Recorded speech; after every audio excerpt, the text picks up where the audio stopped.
as you both noted, we talk about skin in the game. We are all in here because this is my money and our team's money. We don't have a carry, for example, so we don't charge fees. Hey, it doesn't matter what gods you used to worship.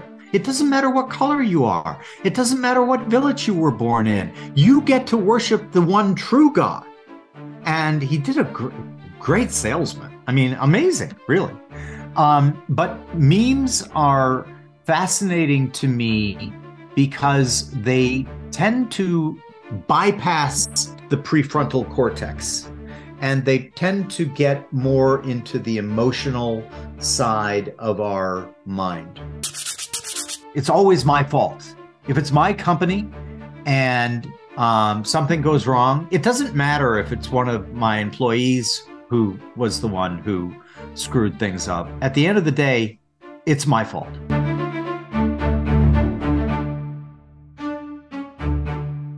And we're live, rationalvc.com.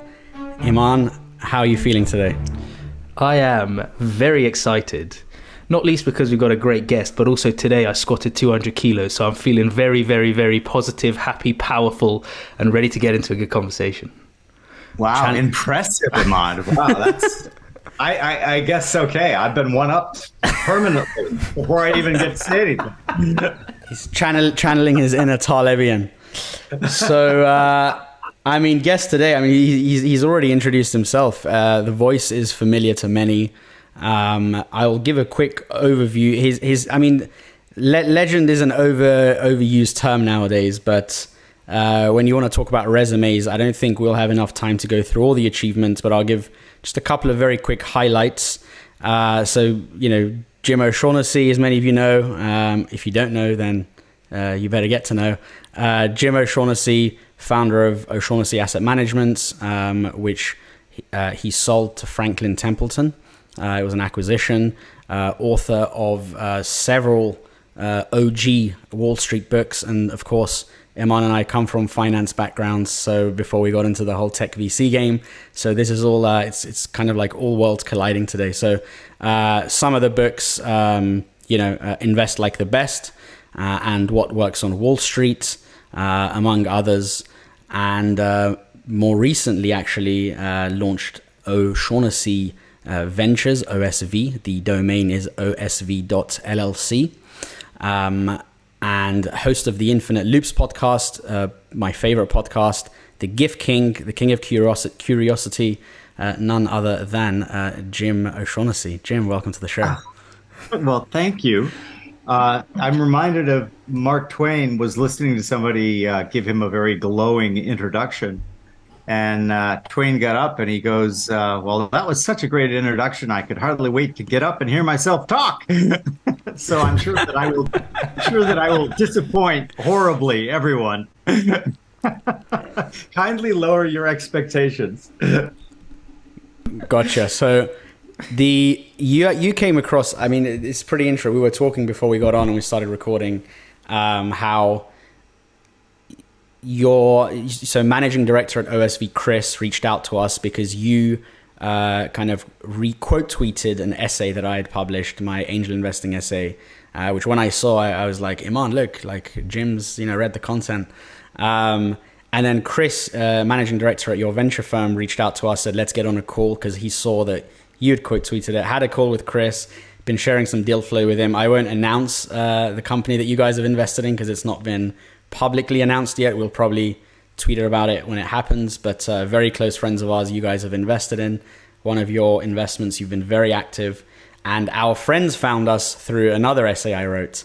And why am I mentioning all of this? Well, you've popularized this term over the last few years, which is the Great Reshuffle. And this is a concept which our whole brand was essentially launched because we are kind of always optimizing or chasing for leverage. And when I say leverage, I'm obviously discussing code, media, capital, etc. And these are, of course, variance amplifiers. So you've popularized this term, the Great Reshuffle, over the last few years. It's something which we cannot stop talking about day and night. So I guess I'm curious to know, and for those who don't know, what is the Great Reshuffle to you? And when did you first come across this? Because your background is more traditional finance and Wall Street and asset management. When did you first kind of your curiosity take you to kind of come across this concept? Well, thank you, and thank you for having me on. You just gave a great advert for the Great Reshuffle. You were found through your writing online, writing in public, stating your views, and that is all part and parcel of what I view as what's happening in the Great Reshuffle. We now have, as our mutual friend Matt Clifford has dubbed it, the largest variance amplifier in history in the internet. Add in AI, add in the Centaur model of AI with human and AI working together, and you suddenly are able to build the human colossus. And I think that's what's happening right now. The genesis for the idea, I've been doing venture investing since '07. And a lot of the portfolio companies you'll see when you come to our website were made before OSV actually formally came into being. But I started noticing it in about 2012, 2013, where it was obvious to me that some of the old tried and true models, not just for investing, but for a variety of corporate activities, were beginning to not work so well.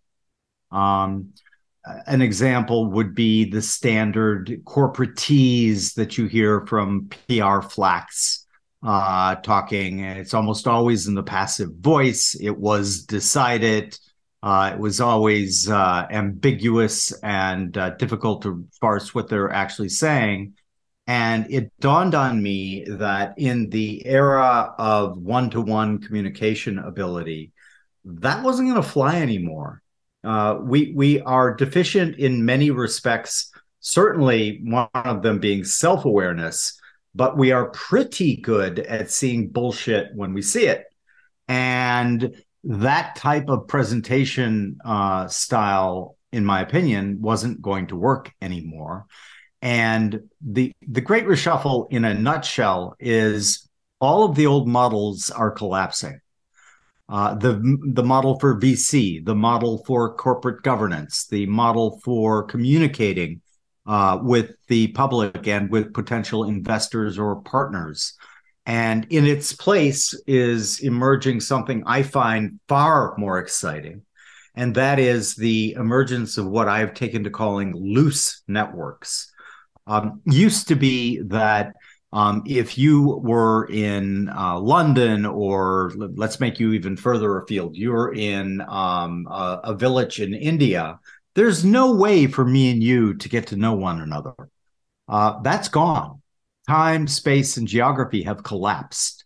And that gives me and others the ability to get to know one another. For example, at Infinite Loops, my first two hires were both from India. I never met my oldest teammate in person. But because I was able to see and watch what he was doing online, I hired him without reservation. And I think that you're going to see vastly more of that happening, both in venture and in other industries. I think that the tools that we have now, when we throw AI into the mix, are literally the most profoundly powerful tools humans have ever invented. And that we are going to be able to do things in a manner that was simply inconceivable, even just say 5 years ago. So I reoriented much of my own way of interacting, as it were, with the public. I stopped doing traditional media, which was hard for me because they were very good for my career. And I still have quite a few friends in traditional media. But the emergence of one-to-one, the emergence of meetups, the emergence of loose network is going to make the gatekeeping function kind of disintegrate, honestly. Anybody who wants to get an idea to me can do so. In much the same way that they can with you. Your writing is why I'm on this podcast. And the idea So it's not my good looks. well, that too, of course. And now you've caught me out. I did look at a picture and I'm like, okay, Chris, he's good looking enough. We'll definitely do his podcast. No, I'm kidding. But it's a profoundly different business model. And so I endeavored to recreate what I thought was going to be business models that would work in the new environment. You've done a podcast with your son where you talk about OSV, O'Shaughnessy Ventures, which is this new chapter in what I like to see from the outside in. I term it as a legacy building exercise for you, because I feel that you have a lot of love to give and a lot of things to teach, and I think this is institutionalizing that to a certain extent, which I really like. But you did a podcast with your son, Patrick, and you talk about O'Shaughnessy Ventures as this tool, as this method to enable the Great Reshuffle through various forms. And you have multiple verticals. I know there's 4 verticals to date: adventures, media, fellowships, films. We on this podcast talk a lot about venture, and we understand that the history of venture obviously comes from the word adventure, and you talk about this on the podcast with Patrick. But it'd be great to understand a little bit more about what you think about VC today, because what we like to do on this podcast is call out a lot of the bullshit and explain that the fiduciary duty that you might see in asset management, for example, in private banking, for example, that fiduciary duty is often lost. That integrity is kind of floundered in the venture world. And I think part of that is because of the adventurous nature of the industry. But it would be interesting to understand from you, what do you think of the industry, and how do you think the industry is evolving in that sense? So I intentionally called it Infinite Adventures as opposed to Ventures, because I like that term much better in what I'm trying to accomplish. I also adore liberation capital, in that you can fund somebody who no longer needs to work for a big corporation. I bring a very strong fiduciary mindset on my venture activities, because I spent 40 years as a fiduciary. And so it's kind of baked into my brain that I have to serve in that capacity. I think, like anything else, when things get very, very hot, like they did during the .com era, like they are again today in certain segments like AI, et cetera, people get very, very excited, and maybe fiduciary obligations are not at the top of their list. So I think that, like anything, everything, it seems, is a sine wave, right? It goes like this. And so the ebbs and flows, I think, have been natural, expected. I think that venture in general got a bit of a black eye with some of the findings with, funding people without ascertaining that they actually had a real accountant or had a real law firm. So we shock a lot of seed investment founders when they see our term sheet. And our term sheet requires a board. It requires auditors and accountants that are verifiable. It requires a reasonably good legal representation. And we do that. That's from my old fiduciary days. But more importantly, we think it's incredibly helpful for young companies to start out right. and not look at these things as afterthoughts. So from our perspective, um, we think that we have advantages along those lines, but also I've found it for companies. I know what it takes to found and run a company. And the original VCs were mostly finance people, but they had been around, so to speak. And if you read about the history of VC, The Power Law is a great book about that. What you see is these were really hands-on people, and they were there with support, with guidance, with putting people together, etc. And we are trying to do that in as much as our founders want us to do that. We're not going to ever try to micromanage a founder. Why would we put money with them if we felt they needed to be micromanaged? We're putting money with them because we find them to be extraordinary people with extraordinary ideas. But what we want to do is be a resource, connect them with other people, get them mentors. We have two young founders who really wanted mentors, and we had a lot for them. So we believe that we're here not just to write a check. We want to amplify them. So you'll see a lot of our founders of portfolio companies showing up on Infinite Loops.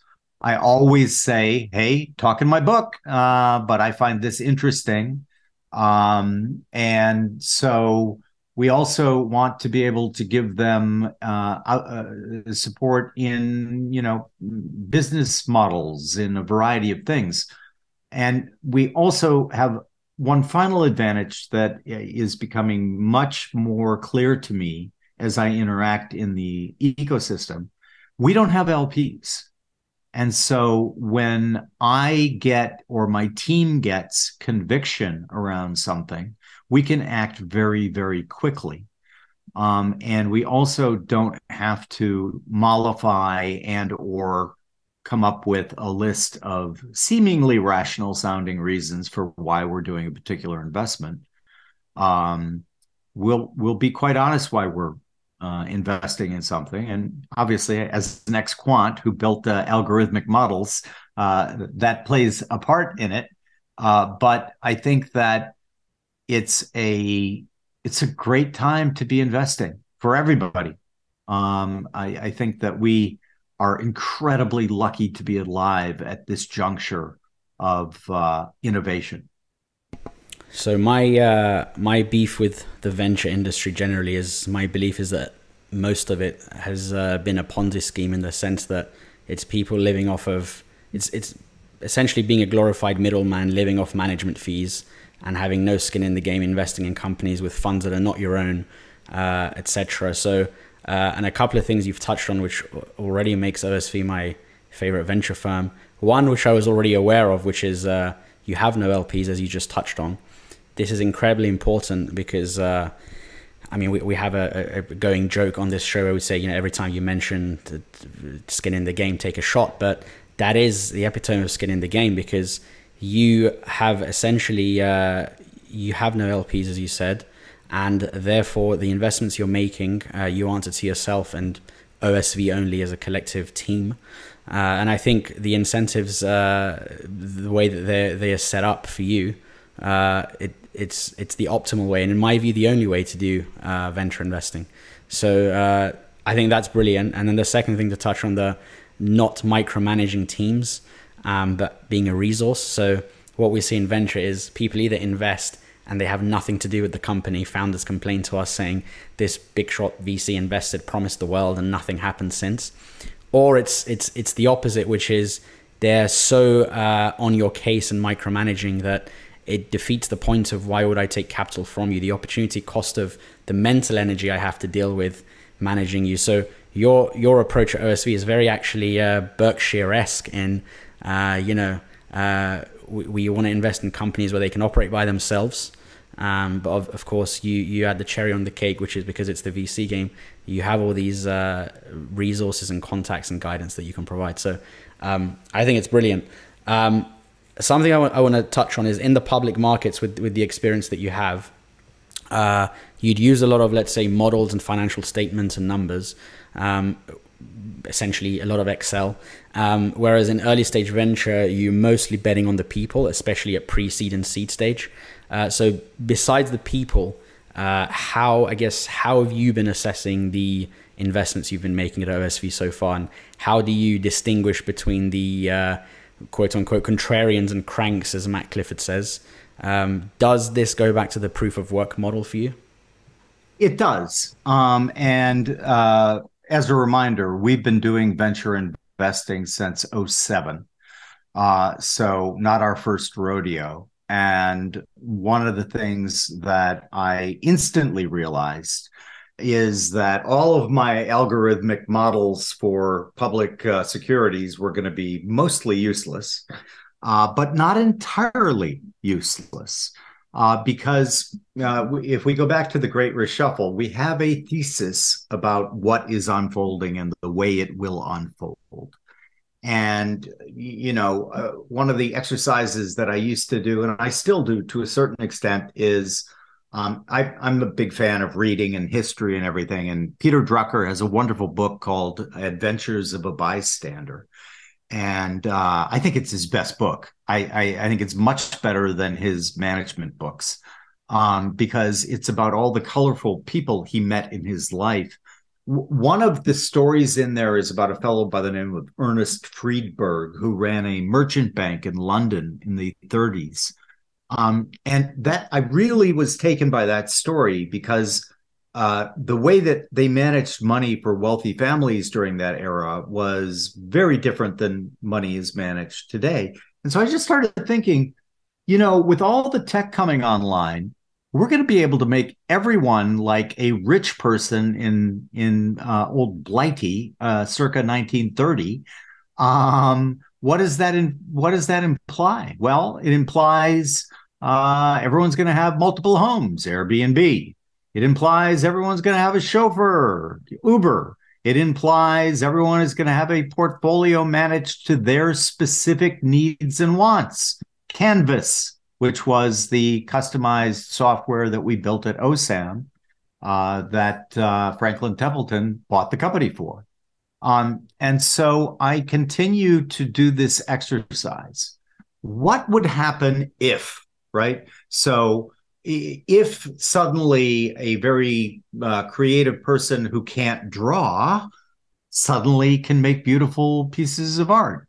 What would happen if somebody who's always wanted to make a movie but just couldn't, just knows nothing about it, had access to AI that could make that movie for him or her? And what are we going to do with all this extra free time? And thus you see infinite media, infinite films, and infinite books as verticals here. I think that in the old days, we had the normal Bayesian distribution, right? A bell curve, a normal distribution with the thick 68% in the middle. And everything was designed to serve that 68%, right? I think that we've moved to a more Mandelbrot chaotic distribution, which is very peaky in the middle with very long tails. What's interesting is in each one of those tails is a niche. And it might not be a niche that I myself am enamored of. Like I use fishing as an example. Like I like fishing, it's fun, but I don't have any like love of fishing. And I had this Satori in 2018 when a colleague was trying to sell me on a fishing app. And literally he was showing, he's so excited. He's showing me and he goes, look, you can post where you got the fish. You can show the fish. It was kind of social network, but also geolocating and community and all these things wrapped up. And I'm just like, I don't get it at all. But then the more I thought about it is we're going to create a bunch of niches where people can be king of that hill. So my friend David Senra with his Founders podcast, like 10 years ago, very difficult for that to be as big as it is. Now the guy's just killing it. And so there's going to be various hills in all of the various interest levels. Well, why is that possible? Again, because we're all connected now. And there's a bunch of people who might like X, Y, or Z. And we can now have a podcast, a Substack, a YouTube channel, all of those things devoted to that particular thing. And so there is a tremendous amount of interesting things going on in the tail that we can now find. That's the other important part. Like if somebody was doing something really interesting in Bangladesh, for example, I had no way of knowing what they were doing. Well, now I do. We're investors in Anchorless Bangladesh, which has people on the ground, and we now are connected. And so that's also part of the fellowships. You know, I was a bit dismayed that for most of human history, a genius was born, lived, and died without even knowing they were a genius, right? And now we can not only find them, but we can fund them. And I just think that that is tremendously exciting, and that the opportunity set is actually expanding and not contracting, and that people are going to be able to have access to tools where they really can create a marvelous business where, 10 years ago, that would have been impossible. Jim, how do you toe the line between the autonomy aspect of what your liberation capital, as you term it, serves? So enabling people to run autonomously and develop these businesses and, develop podcasts or develop films, but also bring in the sort of money aspect, which is, look, you're in a lot of the cases, you're obviously operating in order to make a return. And that might not just be a monetary return, it could be alternative types. But it'd be good to hear from you. How do you balance that dichotomy there? Delicately. It is one of the constant struggles in having a new company. Having done it many times, I'm familiar with the chaos. I'm familiar with people learning how to work together effectively, and the need for iterating, but also for eliminating if there's a conflict and you were wrong. You need to quickly move to redress that situation. So listen, if I'm defined by anything, I have a very strongly anti-authoritarian streak.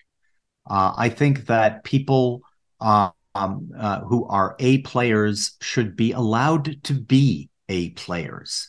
And after all, I'm investing my money in them, meaning that their domain knowledge is far greater than mine in that particular field. And so one needs to have the humility to understand that their ideas are better than mine in that particular domain. And where I can be helpful is on things that are struggling with, that I do have a lot of experience and expertise in. So I'm not running a kindergarten here. And I give money to, full-blown human adults who are doing something really cool and interesting. And it only would subtract, in my opinion, from my ability to maximize that advantage by me saying, no, you can't do it that way. You need to do it this way. I realize that's just an opinion. And, human OS is such that many of us have an opinion and immediately think it's a fact and make it part of our personality. And therefore you get all of these foolish things on social media. That's a hill I'll die on.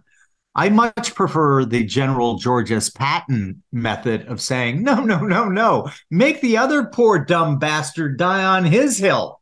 Don't die on your hill. And so, listen, we are here to advise. We are not here to dictate. We are here to be as helpful as we possibly can. And thus, as I mentioned earlier, one of the ways that we can do that is, if we set things up in the beginning in kind of a best practices way, then that founder, if they're successful, doesn't have to be assaulted when the A round comes around. And all of a sudden, people are saying, the founders saying, "Oh my God, what are liquidation preferences? What are ROFRs? What they get a board seat? What? Why do they get preferred shares instead of the other?" They know all of that going in, and so I think our mission here is to execute against what our thesis is. That is that the rules have changed. The ability to find extraordinary people has been amplified significantly. One can watch their work ahead of time because most of them are doing it in public in one way or another, and get a sense of what they're trying to accomplish, what we feel about that particular thing, and then finally, what can we do to add value? And as you both noted, we talk about skin in the game. We are all in here because this is my money and our team's money. We don't have a carry, for example, so we don't charge fees. The team is compensated through success. So sharing the spoils, as it were, with them is part of what we do. We've tried to design everything, and not just the VC part, but everything to be win-win games where there is also an asymmetric opportunity.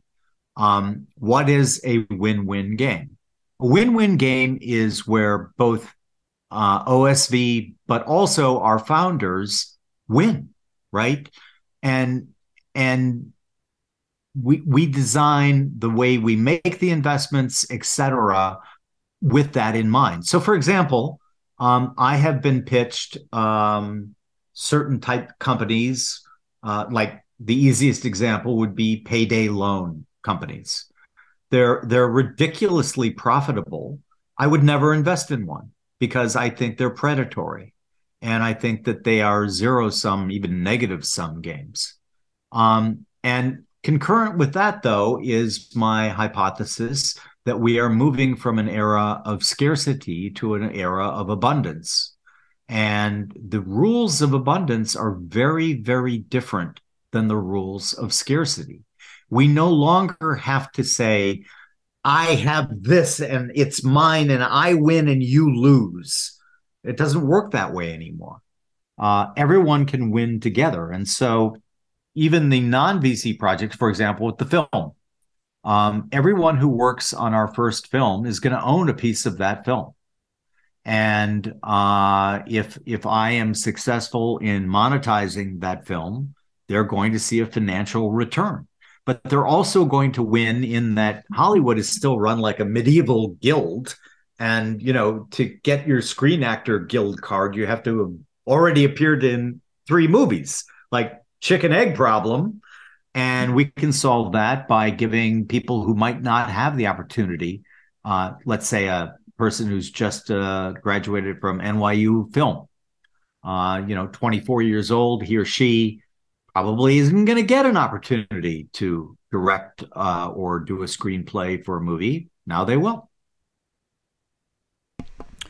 So I believe that you have a top percentile understanding of human behavior. And I'm curious it's something I've been thinking about. So beyond FOMO and recency bias, what are some of the psychological biases that you've seen historically repeat themselves in public markets that then carry over to the VC world? And I guess a follow-on is, do you think better decision making can be learned, or is most of it genetic? Like how would one go about improving their decision making skills? This was a big discussion for the first few episodes of this show when we started a few years ago. That's a great question. I can actually use a quote that I used for public markets because it also works in VC. And that quote was, "The 4 horsemen of the investment apocalypse are fear, greed, hope, and ignorance. And they have wiped out more portfolio value than any bear market ever, or any failed venture ever." I believe that if you understand evolutionary biology and psychology, things become so much more clear pretty quickly. I believe that we humans are, I call it human OS, human operating system. The base code is based on emotions, and the emotion that rules is fear. And that makes sense. For most of our evolutionary history, the world was an incredibly dangerous place for humans. It's why we are so social, because alone, a human is pretty much defenseless against a much stronger animal. Together, we became the apex predators on the planet. But the idea that fear drives much of our decision making is uh, pretty obvious if one studies the literature, right? There's a great website called pessimist.org, and it chronicles all of the reactions to new technologies going all the way back to radio and well beyond it, bicycles, novels, even, and what one finds is there is always a significant minority of humanity that not only is fearful of the new innovation, they think it's going to bring about the end of the world. We don't really need to point people too far afield to see that happening right now with AI. And that's because evolutionarily speaking, we were designed to be that way. And it made sense. If for example, literate people have different structures to their brain when you do a brain image than illiterate people do. And that means that, wait a minute, did evolution do that? No, cumulative cultural evolution did that when we invented books, right? And so when you learn to read, the brain actually colonizes the part of the brain that used to go to visual acuity. And why did it colonize that part? Well, because back when we were tribal, you had to be able to see if that was Grog coming through the bush. Is Grog a friend or a foe? And if he's a foe, you got to kill him right away because he's going to kill you. And that wasn't really necessary anymore. But my point is that it's very difficult to say, oh, we can change humans. It's very difficult to do that. Bucky Fuller had a great line, which was, human nature is virtually impossible to change, but you can change the structure of things. You can change things through technology, and then you can kind of take advantage of another one of our base code things, which is we're incredibly adaptable creatures. And so, the iPhone is a great example. You guys are both too young, but I remember when these first came out, like I was like, this is the coolest thing in the world. And it replaced this bad boy, the BlackBerry. And all of my friends at the time were like, that's never going to work. It doesn't have a keyboard. I'm like, oh, you have no idea. This thing is a web browser. It is a music player. It is, I mean, if Research in Motion doesn't figure this out, they're going to have a real tough time. And all the naysayers would never will replace the BlackBerry. It doesn't have a keyboard. It's deficient in this class. My goodness, this is not going to work. Well, when you think this way and you understand that, I often refer to myself as a domesticated primate because that's what I am. But I'm a domesticated primate who thinks about these things. And so I understand that arbitraging human nature can be very profitable. And that's kind of what we're doing both on the VC side and on the public markets side. So I don't think that we are going to necessarily be able to remove those emotional triggers of human OS, but we can reorient them. We can point them in a different direction. And I think that that's part of what our goal, our overall goal here is. It'll be a tiny very tiny, because anyone who thinks that they can change the world has some grandiosity problems. But I think I can contribute here, however small that contribution might be. But I think it's a time when change is afoot. The Prometheans are on us. And I think that's great. This conversation could go in 300 different directions at this point, because I feel like you've raised so many interesting things. But a couple of things come to mind. So we'll get onto AI versus AGI and all of that good stuff. Recently, Tim Ferriss did a podcast with Naval Ravikant, and they talked to the physicist come philosopher David Deutsch. And he talks a hero of mine, by the way. David Deutsch is a hero of mine. I've read his books several times over, and I think he's a brilliant thinker. He's not only a brilliant thinker, I think he's a brilliant communicator, because he takes very complex things and he makes them really simple, particularly for a simpleton like myself. So he says AI is obedient. It must be obedient. It's figuring out specific tasks, and it's going about it in a different way. It's what it's programmed to do. You program AI to carry out discrete tasks. Whereas humans are fundamentally disobedient, which is where he sees that complete opposition between AGI and AI, which is where they're designed to be different things. And when you were talking there about human nature and how how human psychology is designed to think and operate, this human OS you keep coming back to, it made me think about the chat we had with Luke Burgess, who is the writer of Wanting, a book about René Girard's theories around mimesis. So having sort of set the scene like that, you talk a lot about memes, and you talk a lot about human nature in the context of entertainment. I'd like to just take the conversation a little bit in that direction. I want to understand why you love memes so much. You are the GIF king on Twitter, by the way, and it's absolutely hilarious. But trying to understand meme culture through your lens is super interesting. You always bring up the example of St. Paul, but it'd be great to understand, like, why is everyone in the business of entertainment?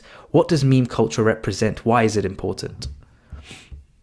Happy to. For those watching, this book really influenced me.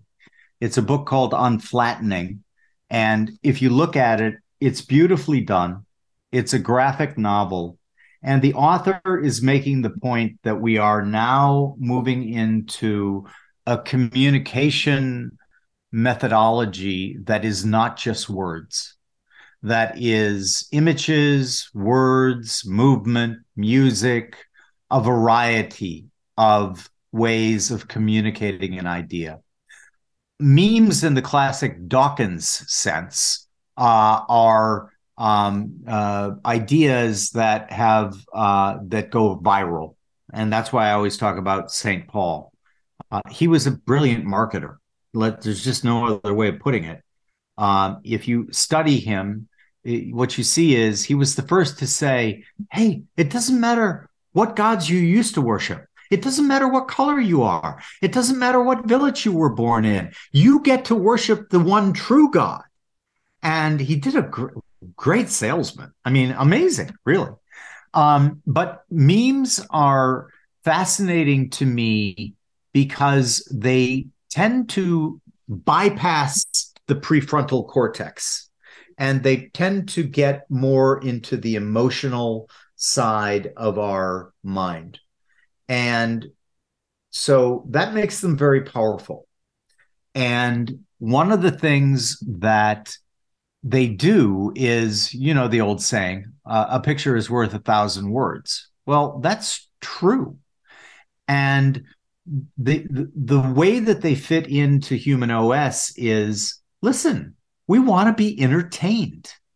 I watched a documentary on the author who wrote Slaughterhouse-Five, Kurt Vonnegut. And he said something to John Irvine when they were both teaching at Iowa, which I found really profound. And what he said to Irvine was, you don't confuse your desire to be a serious writer and worry that you can't be an entertaining writer as well. What Vonnegut said was, even if you are the deadly serious writer, you also better be a fucking entertaining writer or nobody will read you. That gets us back to human OS. How did children learn? By playing. Our entire educational system is backward. It's upside down. And it's because of Taylorism, which tried to quantify everything and was fine for its time and place when Frederick Taylor was observing factory floors. But it extended its taylorism into government, into journalism, into everything. And Taylorism is a profoundly pessimistic view of humanity. Taylor himself was not a good guy. And he looked at his fellow workers on the assembly line as basically monkeys. And he made the case that one had to train them to do one thing specifically and only that one thing. And that found its way into education. A lot of people don't understand that we are still using an educational system in the United States and in most of the West, the UK as well, where that was designed to please industrialists who had assembly lines. Basically, it was the industrialists saying to the educators, what we really want is for you to get them used to sitting in a room for 8 hours doing as they're told. And that might have worked for that period, but that is completely deficient for the world we're going into. Now, instead of teaching children what to think, we need to teach them how to think. So you'll see an investment in synthesis schools, which grew out of the old Ad Astra school system that Musk set up. So I think that it takes a long time for people to enculturate these changes, right? And we already spoke about, many are fearful, etc. But the way the world's going, you better be entertaining, even if you're trying to educate. In fact, some of the best educational models that we're looking at in companies to invest in is to gamify it. And AI, let's go there. Why am I so bullish on AI, particularly as it impacts education? Everybody has a different learning style. If you read the neuro-linguistic programmers of the 1970s and early 80s, they made it very clear that, well, the majority of humans are visual learners, right? So saying, doesn't that ring a bell with you to a visual learner? No, it doesn't, because they're visual. And what you need to say to that person is, can you see the big picture, right? That way you can communicate in their own tongue. And what is AI going to be able to do? It's going to be able to train on each individual student, gain an understanding of how that student processes things. Are they visual? Are they auditory? Are they kinesthetic? And then reshape the lesson to deliver it in the preferred style for that individual student. And so the idea, though, that the other thing you've got to do is you've got to entertain them. Because, who wants to go to a lecture where the lecturer is speaking like this and there you are required to take notes? Sounds like my university experience. Exactly. It sounds like all of our university experiences. And why did we hate them so much? Because they were god awful. They were horribly boring. We could read that. This will be on the test, so you better know the answer to this particular problem. Not anymore. Not anymore. Back when I was young, I have a very good memory for anything that I read. And that was the ticket back then. Because if you have a good memory, you get really high scores on the tests they give you because you remember the content. That's gone away. Right now, what's happening is people who can synthesize ideas, people who can combine them and come up with something unique Those are the people who are going to be doing the great things. And yet our educational system is 100 years out of date. Our governments are 100 years out of date. Everything that is transpiring is, again, that's why the old models are collapsing. So the reason you see the verticals at OSV that you see is because we believe they are all of a piece. We want to be able to help people understand things better, make life easier for them, but also get them to have a laugh, to enjoy what they're doing, interact. When you watch, I'm lucky to have 4 grandchildren and a fifth on the way, and I just love watching them. My youngest current grandchild, Charlie, was here today, and I was playing with him, and it's just, you can watch them forever because everything becomes a game. Last night, my 7-year-old granddaughter, literally, we had a 10-minute conversation with the family, how she turns everything, no matter what, into a game, right? So, Maeve, here is a round circle. What are you going to do with it? 5 minutes later, she's got the most fun game in the world, and all the other kids are playing, and they're learning, right? They're learning about how you don't do this. You don't try to throw that circle, or bad things could happen. The point being, we are emerging from this idea of you will only have a correct answer machine in your head, and we're going to fill that machine with the correct answers. That's horrible, because it negates what got us where we are right now, the ability to create. And to be creative, you have to be playful. And so I think that just gives us a huge advantage in that we speak meme. And we will build out what we think are going to be super fun ways for people to get things done. Now, is it always going to work? No, it's not. In some areas, gamifying, like investing, we haven't found the right model there yet, in my opinion, for the general public. Because if you gamify it too much, people forget that there's actual money at stake. And you don't want that to happen. But there are other ways to teach how to invest and how to do simpler things like budget, etc. In an environment that is fun and also educational. Talking of being playful and entertaining, I recently said to Iman, I hope that in 20 to 30 years we can have as much fun having discussions now then as we are now, similar to how yourself and Trent Griffin will just riff on your podcast for, I think the curiosity, the playfulness, it all comes together, and the authenticity as well. So, I wholeheartedly agree with everything there and how the system should be altered.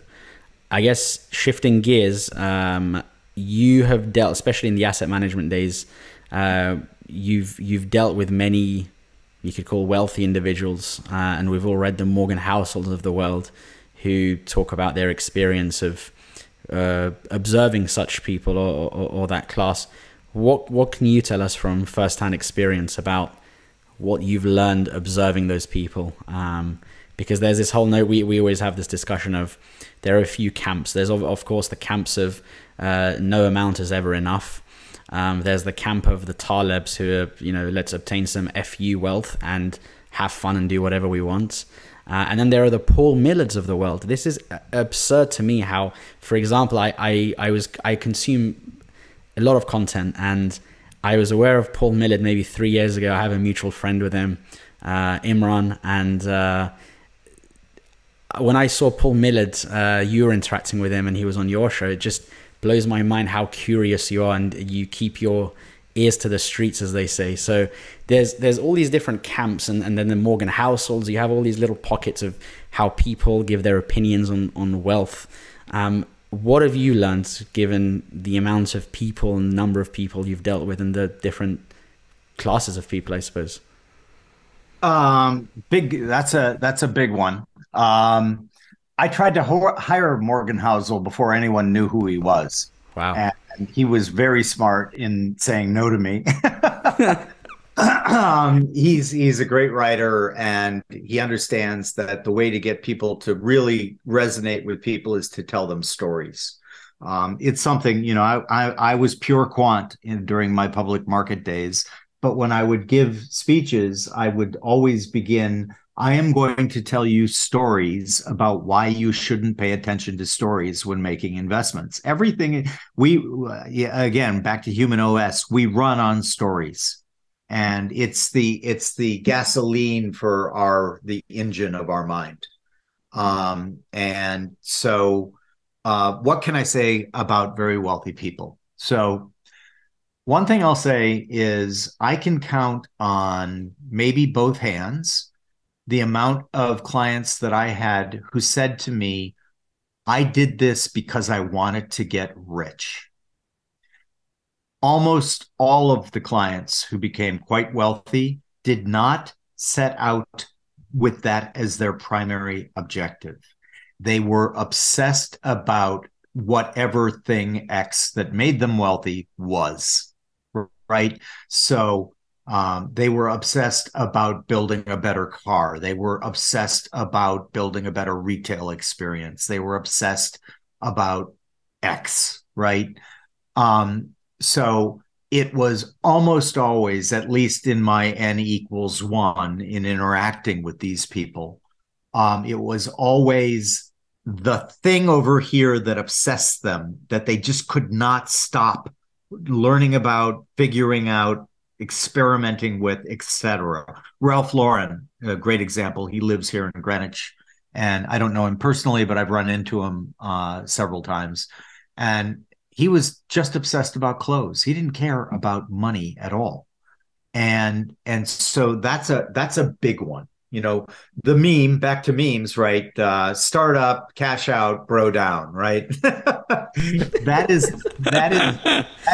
is not the way it really works. The way it really works with the people who really make it is they're obsessed by making something better or different or improving it in some way. The other thing that I see is they have not surrendered their agency. One of the worries that I have in culture is this sort of increasing display of a victim mentality as something one is proud of. Like, that's really bizarre to me. I always try to seek out people who retain their agency and their ability to make a difference. So the people who we managed money for, et cetera, they were very, very much, I guess Jocko Willink has a book about it. I haven't read the book, but it's called Extreme Ownership. And that was something that I always did in all the companies I ran, and I just did it intuitively. But it's always my fault. If it's my company and something goes wrong, it doesn't matter if it's one of my employees who was the one who screwed things up. At the end of the day, it's my fault. And so not throwing colleagues under the bus, not blaming everyone but yourself, right? You find in the most successful entrepreneurs that I've dealt with, they take ownership. And even when it's not their fault. In the US, there was the famous President Harry S. Truman, who had a plaque that says, "The buck stops here," because it did. He was the president of the United States, and it doesn't really matter if you are the leader, if you are the founder, it's your problem. And well, what if somebody went and did something that you didn't know about, et cetera? It's clearly it's their problem. No, I hired them. That was a bad hire. And so that's my problem. Or it ultimately becomes my problem. So never giving away agency, an obsession with whatever the particular vehicle that made them rich was, but also understanding that you really can't just do everything yourself. Cognitive diversity is really important. And one of the things that, like when I formed OSAM, the guy who is still the president of the company had worked with me all of his career, really. And he came into my office and he goes, we need to make a decision on what trading systems we're going to use. And I was like, Chris, we're not going to make that decision. Our traders are going to make that decision. We don't know shit about how they do and what their preferences are. And so I really just downloaded into my way of interacting with, listen, I am going to go to the domain experts who I've hired for these particular roles, and I'm going to ask them, not the other way around. And so that's another thing that I see very, very much in these very successful people. And then finally, the ability to keep their eyes open for things that might fundamentally change the way that their business operates, and pivot to it, be agile enough to understand what's coming, because the history is littered with examples of GE, for example. GE should have owned transistors. Why didn't they? They didn't own them because their vacuum tube division was the most profitable, right? So that got into the whole Clayton Christensen creative destruction that Schumpeter talked a lot about. It's hard, man. Like if your entire revenue line depends on antiquated technology A, and you are in possession of new technology B that is going to antiquate it, you don't often do it because it's very, very hard to kind of replace yourself or your main line, so to speak. And so what I found with these people is they were really quick to do it. And they were really quick to say, oh my gosh, like Sam Walton with Walmart's, he would just go around and just watch what works, what doesn't work. And then if he saw something that worked, he didn't care if he didn't come up with it. He's just like, wow, that works really well. Guess what we're going to do? We're going to start implementing that particular strategy. So curiosity to the point of obsession, retention of agency, understanding that at the end of the day, you are the one who's responsible. Being a true leader in that you don't throw your colleagues, your teammates under the bus ever. Now, if they fuck up, you have that conversation with them privately. You never do that in public. You never berate them publicly, because that sends all sorts of signals, not about them, but about you. In fact, one of the things that I often did when hiring people at my companies was, they'd make it through all of the interviews, they're technically proficient, etc. But then I used the final test of taking them to either lunch or dinner and watching how they treated the wait staff. If they treated the wait staff poorly, I would not hire them, because essentially that was revealing a character that kisses up and kicks down. In other words, they'll blow smoke up your ass if you're their boss, but they're going to treat people underneath them very, very poorly. That's just a really bad combination. So, those are the little tricks of the trade there. But I also found that, just to complete the thought, whenever I would take these clients out to lunch or dinner, guess what? They were also incredibly gracious to the waiter or waitress who was taking care of us. Thank you. I mean, just simple little tiny things like, thank you, please. I did a thread on Twitter saying, I never thought I'd see the day where having just basic good manners would be an asymmetric advantage, but here we are.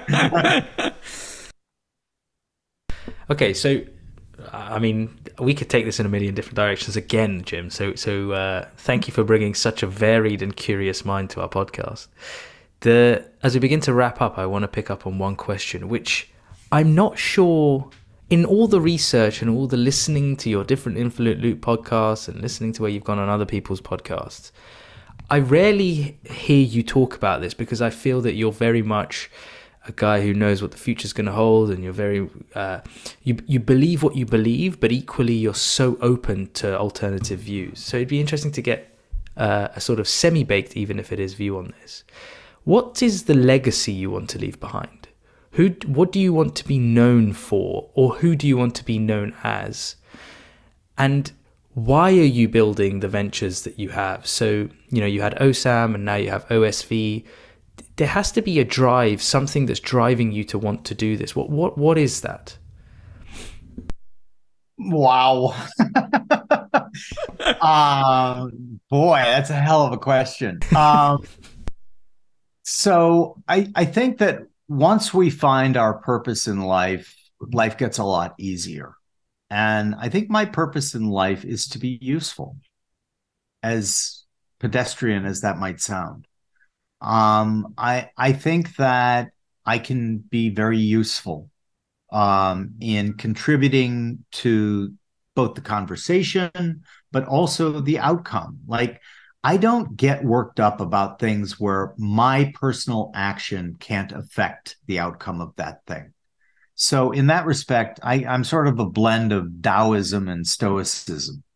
However, where there's something where my actions can affect the outcome, I passionately believe, it is incumbent upon me to do that thing.